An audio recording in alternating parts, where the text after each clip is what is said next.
ଶ୍ରୋତାବନ୍ଧୁ ମହର୍ଷି ବେଦବ୍ୟାସ ପ୍ରଣୀତ ଶ୍ରୀମଦ୍ ଭାଗବତର ଏକାଦଶ ସ୍କନ୍ଦ ସନ୍ନିବେଶିତ ପଞ୍ଚମ ଅଧ୍ୟାୟ ଆଜି ଆମର ଆଲୋଚନାର ପରିସରଭୁକ୍ତ, ଯାହାର ଶୀର୍ଷକ ହେଉଛି ଭକ୍ତିହୀନ ପୁରୁଷମାନଙ୍କର ଗତି ଓ ଭଗବାନଙ୍କ ପୂଜାବିଧିର ବର୍ଣ୍ଣନା।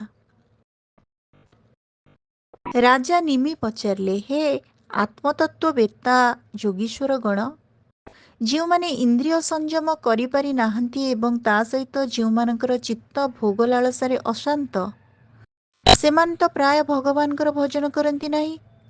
ସେମାନଙ୍କର କି ଗତି ହୁଏ? ଅଷ୍ଟମ ଯୋଗୀଶ୍ୱର ଚମସ କହିଲେ, ହେ ରାଜନ୍, ବିରାଟ ପୁରୁଷ ପରମାତ୍ମାଙ୍କର ମୁଖ, ବାହୁ, ଉରୁ ଏବଂ ପାଦରୁ 4 ଆଶ୍ରମ ସହିତ 4 ବର୍ଣ୍ଣର ଉତ୍ପତ୍ତି ହୋଇଛି।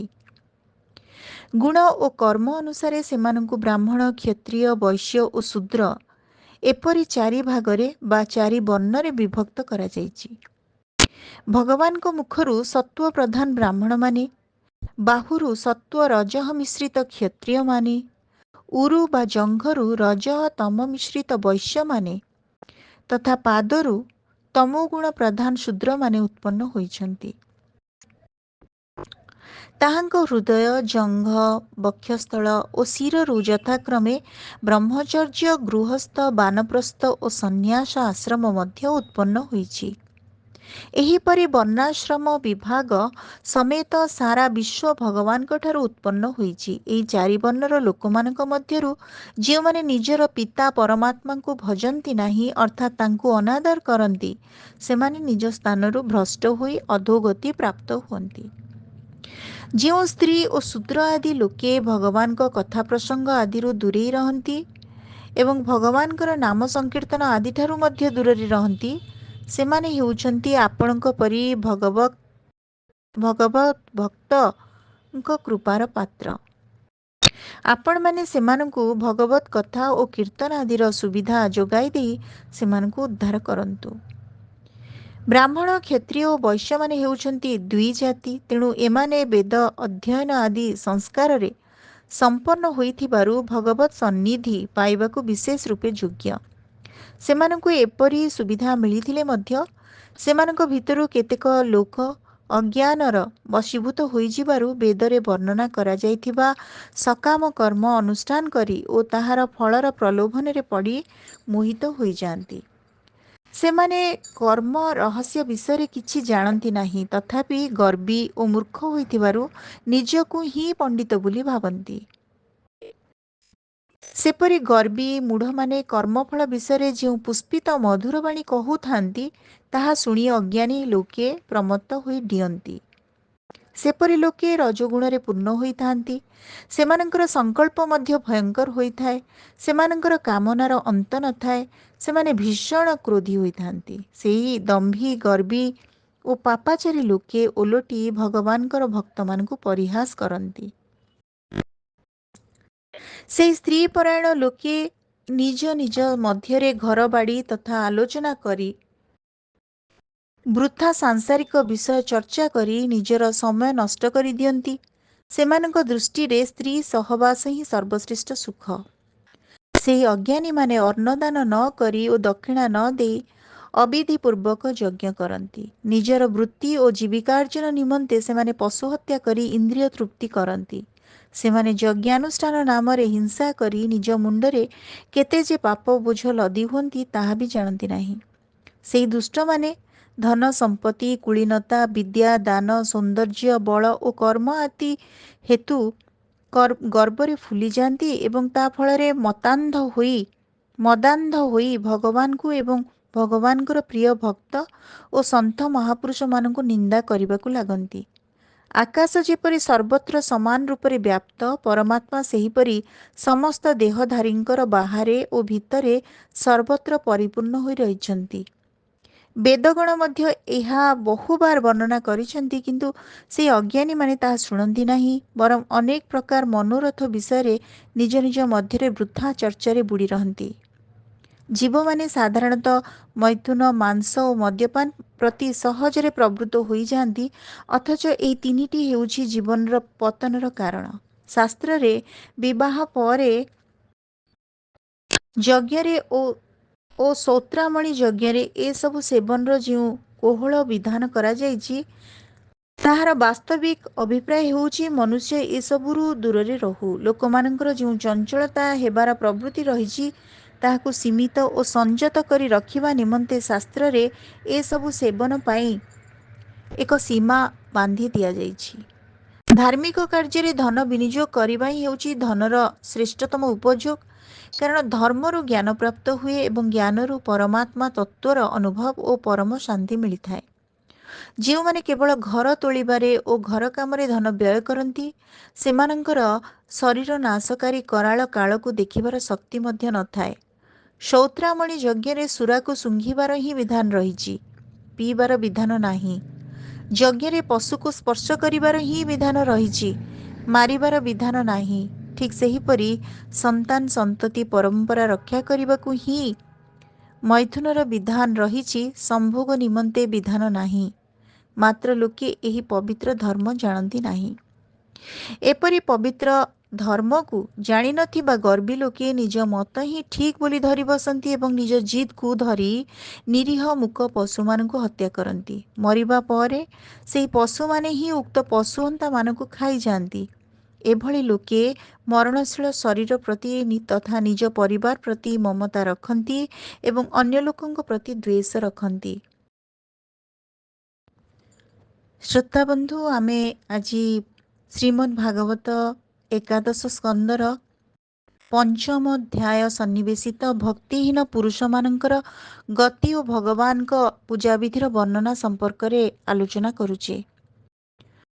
ଯେଉଁମାନେ ସଦ୍ଜ୍ଞାନ ପ୍ରାପ୍ତି କରିବେ, ମୂର୍ଖତାର ସୀମା ଅତିକ୍ରମ କରି ଯାଆନ୍ତି, ଧର୍ମ, ଅର୍ଥ ଓ କାମ କ୍ଷଣଭଙ୍ଗୁର ବା ନାଶବାନ ହୋଇଥିଲେ ବି ଯେଉଁମାନେ ସେହି ତିନିଟିକୁ ହିଁ ପୁରୁଷାର୍ଥ ବୋଲି ଭାବନ୍ତି ଓ ଏପରି ଭାବରେ କାମ୍ୟ କର୍ମର ଭଉଁରୀରେ ପଡ଼ିଯାଆନ୍ତି, ସେମାନେ ମୋକ୍ଷ ମାର୍ଗରେ ଚାଲିବାକୁ ସମୟ ପାଆନ୍ତି ନାହିଁ। ତେଣୁ ସେମାନେ ନିଜେ ହିଁ ନିଜ ଆତ୍ମାକୁ ହତ୍ୟା କରନ୍ତି। ଏହିପରି ଭାବରେ ନିଜ ଆତ୍ମାକୁ ହତ୍ୟା କରୁଥିବା ଲୋକଙ୍କୁ କଦାପି ଶାନ୍ତି ମିଳେ ନାହିଁ। ସେମାନେ ଅଜ୍ଞାନକୁ ହିଁ ଜ୍ଞାନ ବୋଲି ଧରି ନିଅନ୍ତି। ପରମାତ୍ମ ପ୍ରାପ୍ତି ନିମନ୍ତେ ହିଁ ମନୁଷ୍ୟ ଜୀବନ ମିଳିଛି, କିନ୍ତୁ ସେମାନେ ଏହି ଅମୂଲ୍ୟ ଜୀବନ ପାଇ ମଧ୍ୟ ପରମ ଲାଭରୁ ବଞ୍ଚିତ ହୋଇ ରହନ୍ତି ଏବଂ କଷ୍ଟ ଭୋଗନ୍ତି।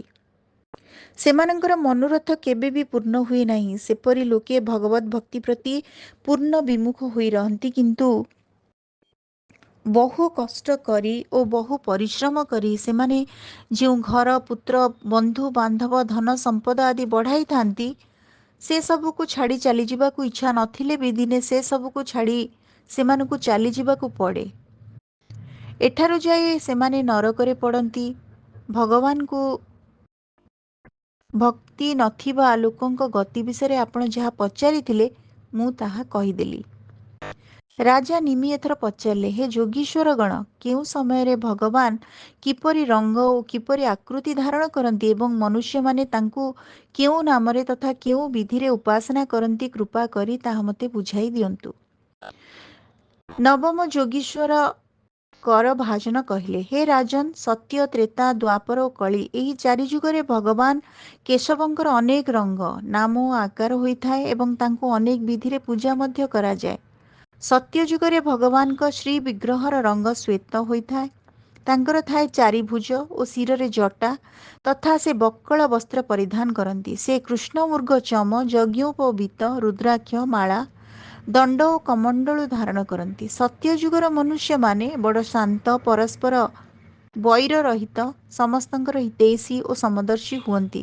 ସେମାନେ ଇନ୍ଦ୍ରିୟ ଓ ମନକୁ ବଶରେ ରଖି ଧ୍ୟାନରୂପୀ ତପସ୍ୟା ଦ୍ୱାରା ପରମାତ୍ମାକୁ ଆରାଧନା କରନ୍ତି। ସେମାନେ ଭଗବାନଙ୍କର ହଂସ, ସୁପର୍ଣ୍ଣ, ବୈକୁଣ୍ଠ, ଧର୍ମ, ଯୋଗେଶ୍ୱର, ଅମଳ, ଈଶ୍ୱର, ପୁରୁଷ, ଅବ୍ୟକ୍ତ ଓ ପରମାତ୍ମା, ଏହିସବୁ ନାମ ଦ୍ୱାରା ତାଙ୍କର ଗୁଣ ଲୀଳା ଆଦି ଗାନ କରନ୍ତି। ହେ ରାଜନ୍, ତ୍ରେତାରେ ଭଗବାନଙ୍କ ଶ୍ରୀ ବିଗ୍ରହର ରଙ୍ଗ ଲାଲ ହୁଏ, ତାଙ୍କର ଚାରିଭୁଜ ରହେ ଓ କଟି ଭାଗରେ ତିନିଟି ମେଖଳା ରହେ। ତାଙ୍କର କେଶ ସୁନେଲି ରଙ୍ଗର ହୁଏ। ସେ ବେଦ ପ୍ରତିପାଦିତ ଯଜ୍ଞ ରୂପରେ ରହି ଶ୍ରୁବ ସୃଚ ଆଦି ଯଜ୍ଞ ପାତ୍ର ଧାରଣ କରନ୍ତି। ସେହି ଯୁଗର ଲୋକେ ଧର୍ମ ପ୍ରତି ନିଷ୍ଠାବାନ ଏବଂ ବେଦ ଅଧ୍ୟୟନ ଓ ଅଧ୍ୟାପନାରେ ପ୍ରବୀଣ ହୁଅନ୍ତି। ସେମାନେ ଋଗ୍ବେଦ ଯଜୁର୍ବେଦ ଓ ସାମବେଦ ରୂପୀ ତ୍ରିବିଦ୍ୟା ଦ୍ୱାରା ସର୍ବଦେବ ସ୍ୱରୂପ ଦେବାଧିଦେବ ଭଗବାନ ଶ୍ରୀହରିଙ୍କୁ ଆରାଧନା କରନ୍ତି।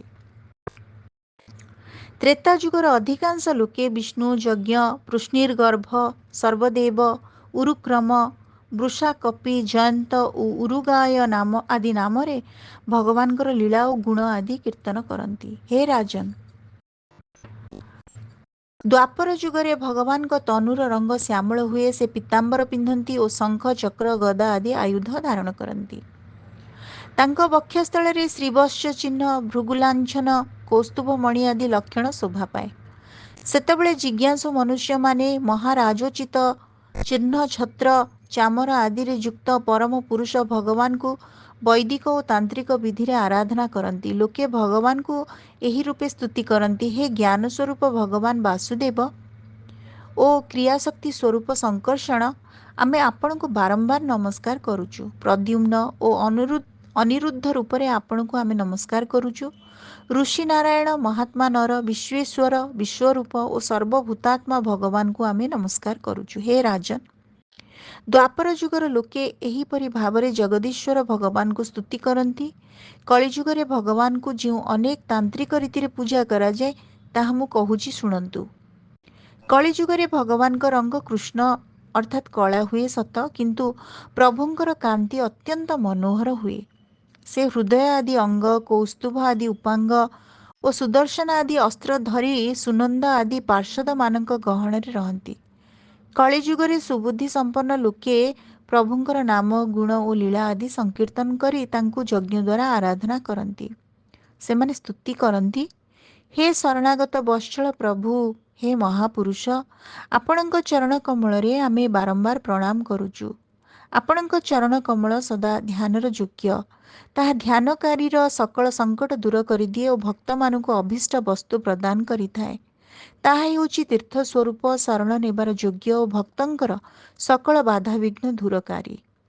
ତାହା ସଂସାର ସାଗରକୁ ପାରି କରାଇବାରେ ବୋଇତ ସ୍ୱରୂପ। ଶିବ ଓ ବ୍ରହ୍ମା ଆଦି ଦେବତା ନିରନ୍ତର ସେହି ପଦ ଯୁଗଳକୁ ବନ୍ଦନା କରନ୍ତି।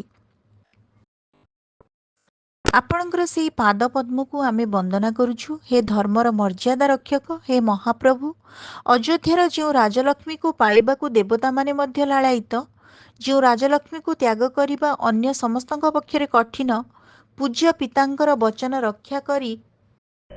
ରକ୍ଷା ନିମନ୍ତେ ସେହି ରାଜଲକ୍ଷ୍ମୀକୁ ତ୍ୟାଗ କରିଦେଇ ଯେଉଁ ଚରଣ କମଳଦ୍ୱୟ ବନଗମନ କରିଥିଲେ, ପ୍ରିୟା ପତ୍ନୀ ମାୟାମୃଗ ପାଇବା ନିମନ୍ତେ ଇଚ୍ଛା ପ୍ରକାଶ କରିବାରୁ ଆପଣଙ୍କର ଯେଉଁ ଚରଣ କମଳ ସେହି ମାୟାମୃଗ ପଛରେ ଧାଇଁଥିଲା, ଆମେ ଆପଣଙ୍କର ସେହି ଚରଣ କମଳକୁ ବାରମ୍ବାର ପ୍ରଣାମ କରୁଛୁ। ହେ ରାଜନ, ଏହିପରି ବିଭିନ୍ନ ଯୁଗର ଲୋକେ ତତ୍ ତତ୍ ଯୁଗ ଅନୁରୂପ ନାମ ଓ ରୂପ ଦ୍ୱାରା ବିଭିନ୍ନ ଭାବରେ ଭଗବାନଙ୍କୁ ଆରାଧନା କରନ୍ତି। ଏଥିରେ କୌଣସି ସନ୍ଦେହ ନାହିଁ ଯେ ଭଗବାନ ଶ୍ରୀହରି ହିଁ ହେଉଛନ୍ତି ଧର୍ମ, ଅର୍ଥ, କାମ, ମୁଖ୍ୟ ଚତୁର୍ବର୍ଗ ଫଳପ୍ରାପ୍ତି ତଥା ପୁରୁଷାର୍ଥର ଏକମାତ୍ର ସ୍ୱାମୀ। ଯୁଗର ଗୁଣ ଜ୍ଞାତା ତଥା ସାରଗ୍ରାହୀ ଲୋକେ କଳିଯୁଗକୁ ବହୁ ପ୍ରଶଂସା କରନ୍ତି, କାରଣ ଏହି ଯୁଗରେ କେବଳ ଭଗବାନଙ୍କ ନାମ ସଂକୀର୍ତ୍ତନ କରିବା ଦ୍ୱାରା ସକଳ ପ୍ରକାର ସ୍ୱାର୍ଥ ଓ ପରମାର୍ଥ ସାଧିତ ହୋଇଥାଏ। ଭଗବାନଙ୍କର ନାମ ସଂକୀର୍ତ୍ତନ ଏପରି ଏକ ସରଳ ସାଧନା ଯେ ସଂସାର ଚକ୍ରରେ ଘୁରି ବୁଲୁଥିବା ଦେହାଭିମାନୀ ଜୀବ ଏହି ସାଧନାର ଆଶ୍ରୟ ନେଇ ପରମ ଶାନ୍ତି ପାଇଯାଏ ଏବଂ ତାର ଜନ୍ମ ମୃତ୍ୟୁ ଆବର୍ତ୍ତନ ଚିରକାଳ ନିମନ୍ତେ ସମାପ୍ତ ହୋଇଯାଏ। ମନୁଷ୍ୟ ନିମନ୍ତେ ଏହାଠାରୁ ବଡ଼ ଲାଭ ଆଉ କିଛି ନାହିଁ। ହେ ରାଜନ, ସତ୍ୟଯୁଗ ଇତ୍ୟାଦିରେ ଜନ୍ମ ହୋଇଥିବା ଲୋକେ ମଧ୍ୟ ଏହି କଳିଯୁଗରେ ଜନ୍ମ ହେବାର ଅଭିଳାଷ ରଖନ୍ତି, କାରଣ ଭଗବାନ ନାରାୟଣଙ୍କ ଶରଣାଗତ ହୋଇ ତାହାଙ୍କ ଆଶ୍ରୟରେ ରହୁଥିବା ବହୁ ଭକ୍ତ କଳିଯୁଗରେ ସ୍ଥାନେ ସ୍ଥାନେ ଜନ୍ମ ହେବେ। ହେ ରାଜନ, କଳିଯୁଗରେ ଯେଉଁଠି ତାମ୍ରପର୍ଣ୍ଣୀ, କୃତମାଳା, ପୟସ୍ୱିନୀ, ପରମ ପବିତ୍ର କାବେରୀ, ମହାନଦୀ ଓ ପ୍ରତୀଚୀ ନାମକ ବିଭିନ୍ନ ନଦୀ ପ୍ରବାହିତ ହେଉଛି, ସେହି ଦ୍ରାବିଡ଼ ଦେଶରେ ଅର୍ଥାତ୍ ଦକ୍ଷିଣ ଭାରତରେ ବହୁ ଭକ୍ତ ଜନ୍ମ ହେବେ। ଯେଉଁମାନେ ଏହିସବୁ ପବିତ୍ର ନଦୀର ଜଳ ପାନ କରନ୍ତି, ସେମାନଙ୍କର ଅନ୍ତଃକରଣ ଶୁଦ୍ଧ ହୋଇଯାଏ ଏବଂ ସେମାନେ ଭଗବାନ ବାସୁଦେବଙ୍କର ଭକ୍ତ ହୋଇଯାଆନ୍ତି। ଭଗବାନଙ୍କ ପରି ଶରଣଦାତା ଅନ୍ୟ କେହି ନାହିଁ। ଯେଉଁ ଭକ୍ତ ପୂର୍ଣ୍ଣ ରୂପରେ ଭଗବାନଙ୍କର ଶରଣାଗତ ହୋଇଯାଆନ୍ତି, ସେ ଦେବତା, ଋଷି, ପ୍ରାଣୀ, ପିତୃପୁରୁଷ, କୁଟୁମ୍ବ ଲୋକ ଓ ଅତିଥିଙ୍କ ଋଣରୁ ମୁକ୍ତ ହୋଇଯାଆନ୍ତି। ସେ କାହାରି କିଙ୍କର ହୋଇ ରହନ୍ତି ନାହିଁ। ସେ ସକଳ କର୍ମ ବାସନାରୁ ଓ ସର୍ବ କର୍ମବନ୍ଧନରୁ ମୁକ୍ତ ହୋଇଯାଇ ମୁକ୍ତି ଓ ପ୍ରେମର ଦାତା ଭଗବାନଙ୍କୁ ପାଇଯାଆନ୍ତି। ଯେଉଁ ପ୍ରେମୀ ଭକ୍ତ ଅନନ୍ୟ ଭାବରେ ଭଗବାନଙ୍କର ଶରଣାଗତ ହୋଇଯାଆନ୍ତି, ତାଙ୍କ ଦ୍ୱାରା ଆଉ କୌଣସି ପାପକର୍ମ ହୋଇପାରେ ନାହିଁ। ଯଦି ବା କେବେ କୌଣସି ପାପକର୍ମ କିମ୍ବା ନିଷିଦ୍ଧ କର୍ମ ତାଙ୍କ ଦ୍ୱାରା ହୋଇଯାଏ, ତେବେ ସକଳ ହୃଦୟରେ ବିରାଜମାନ ସର୍ବେଶ୍ୱର ଭଗବାନ ଶ୍ରୀହରି ତାଙ୍କ ହୃଦୟରେ ରହି ସ୍ୱୟଂ ତାଙ୍କର ପାପ ବାସନା ଧୋଇଦେଇ ତାଙ୍କୁ ଶୁଦ୍ଧ କରିଦିଅନ୍ତି। ନାରଦ କହିଲେ, ହେ ବାସୁଦେବ, ସେଇ 9 ଜଣ ଯୋଗୀଶ୍ୱରଙ୍କ ଠାରୁ ଏହି ରୂପେ ଭାଗବତ ଧର୍ମର ବର୍ଣ୍ଣନା ଶୁଣି ମିଥିଳା ନରେଶ ରାଜା ନିମି ଅତ୍ୟନ୍ତ ଆନନ୍ଦିତ ହୋଇଗଲେ। ସେ ନିଜର ଋତ୍ୱିଜ ଓ ଆଚାର୍ଯ୍ୟମାନଙ୍କ ସହିତ ମିଶି ଜୟନ୍ତୀ ପୁତ୍ର କହିଲେ, ଏହି ଯୋଗୀଶ୍ୱରମାନଙ୍କ ମାତାଙ୍କ ନାମ ଜୟନ୍ତୀ ଏବଂ ପିତା ଭଗବାନ ଋଷଭଦେବ। ମାତାଙ୍କ ନାମାନୁସାରେ ଏମାନଙ୍କୁ ଶ୍ଲୋକରେ ଜାୟନ୍ତେୟ କୁହାଯାଇଛି। ତେଣୁ ମିଥିଳା ନରେଶ ରାଜା ନିମି ଅତ୍ୟନ୍ତ ଆନନ୍ଦିତ ହେଲେ ଏବଂ ନିଜର ଋତ୍ୱିକ ଓ ଆଚାର୍ଯ୍ୟମାନଙ୍କ ସହିତ ମିଶି ଜୟନ୍ତୀ ପୁତ୍ର ନବଯୋଗୀଶ୍ୱରଙ୍କୁ ପୂଜା କଲେ। ତାପରେ ସମସ୍ତେ ଚାହିଁଛନ୍ତି ସେହି ସିଦ୍ଧ ପୁରୁଷମାନେ ଅନ୍ତର୍ଧ୍ୟାନ ମଧ୍ୟ ହୋଇଗଲେ। ବିଦେହ ରାଜା ନିମି ସେମାନଙ୍କଠାରୁ ଶୁଣିଥିବା ଭାଗବତ ଧର୍ମ ଆଚରଣ କରି ପରମ ଗତି ଲାଭ କଲେ। ହେ ମହାଭାଗ୍ୟବାନ ବସୁଦେବ, ଆପଣଙ୍କ ଆଗରେ ମୁଁ ଯେଉଁ ଭାଗବତ ଧର୍ମର ବର୍ଣ୍ଣନା କଲି, ଆପଣ ଯଦି ଶ୍ରଦ୍ଧାର ସହିତ ତାହା ପାଳନ କରିବେ, ତେବେ ଶେଷରେ ସମସ୍ତ ଆସକ୍ତିରୁ ମୁକ୍ତ ହୋଇ ଭଗବାନଙ୍କର ପରମପଦ ପାଇଯିବେ। ହେ ବସୁଦେବ, ସର୍ବଶକ୍ତିମାନ ଭଗବାନ ଶ୍ରୀକୃଷ୍ଣ ଆପଣଙ୍କର ପୁତ୍ର ରୂପେ ଜନ୍ମ ହୋଇଥିବାରୁ ଆପଣଙ୍କର ଓ ଦେବକୀଙ୍କର ଯଶ ସମଗ୍ର ସଂସାରରେ ବ୍ୟାପି ଯାଇଛି। ଆପଣମାନେ ଭଗବାନଙ୍କୁ ଦର୍ଶନ ଓ ଆଲିଙ୍ଗନ କରି ତାଙ୍କ ସହିତ କଥୋପକଥନ କରି ଏବଂ ତାଙ୍କୁ ଶୁଆଇବା, ବସାଇବା ଓ ଖେଳାଇବା ଆଦି ଦ୍ୱାରା ବାତ୍ସଲ୍ୟ ସ୍ନେହ ପ୍ରକଟ କରି ନିଜ ନିଜର ହୃଦୟକୁ ଶୁଦ୍ଧ କରିଦେଇଛନ୍ତି। ଆପଣମାନେ ପରମ ପବିତ୍ର ହୋଇଯାଇଛନ୍ତି। ହେ ବସୁଦେବ, ଶିଶୁପାଳ, ପୌଣ୍ଡ୍ରକ, ସାଲୁଆ ଆଦି ରାଜାମାନେ ତ ବୈର ଭାବରେ ଶ୍ରୀକୃଷ୍ଣଙ୍କର ଚାଲିଚଳନ, ଲୀଳା, ବିଳାସ, ଦର୍ଶନ, ବଚନ ଆଦି ସ୍ମରଣ କରିଥିଲେ। ପୁଣି ସେମାନେ ତାହା ନିୟମାନୁସାରେ ନ କରି ଶୋଇବା, ବସିବା, ଚଲାବୁଲା କରିବା ଆଦି ସମୟରେ କରିଥିଲେ। ତଥାପି ସେମାନଙ୍କର ଚିତ୍ତବୃତ୍ତି ଶ୍ରୀକୃଷ୍ଣାକାର ହୋଇଗଲା ଏବଂ ସେମାନେ ସାରୂପ୍ୟ ମୁକ୍ତିର ଅଧିକାରୀ ହୋଇଗଲେ। ଆପଣମାନେ ତ ପ୍ରେମ ଭାବ ଓ ଅନୁରାଗରେ ଶ୍ରୀକୃଷ୍ଣଙ୍କୁ ଚିନ୍ତନ କରୁଛନ୍ତି, ତେବେ ଆପଣମାନଙ୍କୁ ଶ୍ରୀକୃଷ୍ଣ ପ୍ରାପ୍ତି ହେବାରେ କି ସନ୍ଦେହ ଅଛି? ହେ ବସୁଦେବ, ଆପଣ ଶ୍ରୀକୃଷ୍ଣଙ୍କୁ କେବଳ ନିଜର ପୁତ୍ର ବୋଲି ଭାବନ୍ତୁ ନାହିଁ। ସେ ହେଉଛନ୍ତି ସର୍ବାତ୍ମା, ସର୍ବେଶ୍ୱର, କାରଣାତୀତ ଓ ଅବିନାଶୀ। ସେ ଲୀଳା ନିମନ୍ତେ ମନୁଷ୍ୟ ରୂପ ଧାରଣ କରି ନିଜର ଐଶ୍ୱର୍ଯ୍ୟ ଲୁଚାଇ ରଖିଛନ୍ତି। ସେ ପୃଥିବୀର ଭାର ସ୍ୱରୂପ ହୋଇଥିବା ରାଜବେଶଧାରୀ ଅସୁରମାନଙ୍କୁ ବିନାଶ କରି ସନ୍ଥମାନଙ୍କୁ ପାଳନ କରିବା ନିମନ୍ତେ ତଥା ଜୀବମାନଙ୍କୁ ପରମ ଶାନ୍ତି ଓ ମୁକ୍ତି ଦେବା ନିମନ୍ତେ ହିଁ ଅବତୀର୍ଣ୍ଣ ହୋଇଛନ୍ତି। ତେଣୁ ଜଗତରେ ତାଙ୍କର କୀର୍ତ୍ତିଗାନ କରାଯାଉଛି।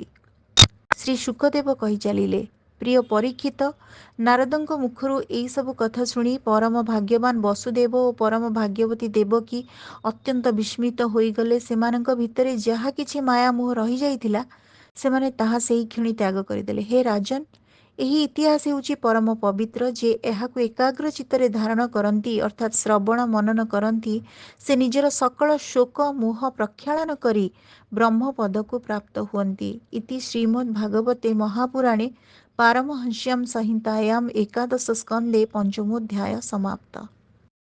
ଶ୍ରୋତାବନ୍ଧୁ, ଆମେ ଶୁଣୁଥିଲେ ଶ୍ରୀମଦ୍ ଭାଗବତର ଏକାଦଶ ସ୍କନ୍ଧ ସନ୍ନିବେଶିତ ପଞ୍ଚମ ଅଧ୍ୟାୟକୁ। ଅଡ଼ିଓଟି କେମିତି ଲାଗିଲା, ଆପଣମାନଙ୍କର ମତାମତ ଅପେକ୍ଷାରେ ରହିଲି। ଧନ୍ୟବାଦ।